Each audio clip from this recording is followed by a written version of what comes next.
Hi Cliff fans, and welcome to another one of my 5 minute Cliff album reviews. And today I'm going to review Cliff's 1967 album Good News. And yeah, I think a lot of Cliff fans know that in 1967 Cliff was considering giving up his career and becoming a religious teacher and dedicating his life to Jesus. And Unfortunately, he didn't. But at the time, he even announced to the press. He even went as far as to announce to the press that he was leaving. He was giving up his career, and he's just gonna fulfill all his current commitments, and then after that, he's gonna retire from show business. Um, Fortunately, he didn't, and it was to do with albums like this and a film that he made called Two Penny.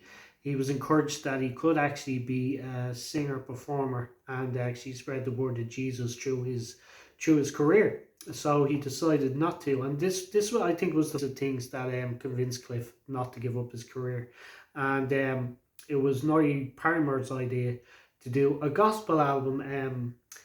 A lot of people know that Elvis done a couple of really successful gospel albums, How Great Thou Art, and a couple others, and so his producer just encouraged him, maybe if this is what you believe, you should do a gospel album. And yeah, Cliff recorded this one.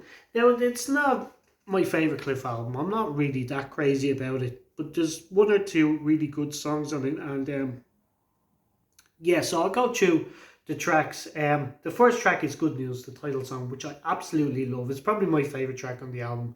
It was actually featured on a cassette I had when I was younger. The cassette was called An Hour with Cliff Richard, and this gospel track was featured on that. And so was the next track. It was called It's No Secret, which was previously recorded by Elvis, and Cliff actually sang it at the Billy Graham rally, I think a year previously, when he actually came out to the world and said that he was a Christian and he believes in Jesus, and um, yeah, so he sang this song at that rally, and so the next track is We Shall Be Changed, which is a kind of a gospel upbeat track, which is quite good. The next song is 23rd Palm, which is okay. I'm not crazy about it. Go Where I Send Thee is another one like We Shall Be Changed, just uproar in the kind of gospel feel. Um, what a Friend We Have in Jesus is absolutely beautiful, lovely version of that. All Glory, Loud and Honor is quite nice as well. Just a Closer Walk with Thee is quite nice as well. The King of Love, My Shepherd is nice as well. Um, Follows another upbeat track, Mary, What You Gonna Call This Pretty Little Baby, which I absolutely loved when I was younger. I still love it. I still kind of put it on my Christmas playlist. I still like that track. Followed by Cliff's, I think he's actually said this is his favourite tune of all time, and it's called When I Surveyed the Wondrous Cross, which is a beautiful version on this. I know a lot of people preferred the version he did on the Small Corners album. I absolutely love this equally. I can't really pick between the two. The two absolutely beautiful versions. I know Tony Rivers arranged a nice vocal version for the Small Corners album, which is absolutely fantastic. But I also like this version as well.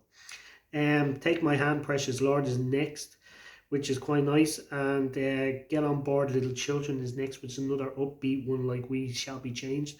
And a beautiful song, it's probably my second favourite song, is the final song, which is May the Good Lord Bless and Keep You, which is absolutely beautiful as well. So this is not my favourite Cliff album by any stretch of the imagination.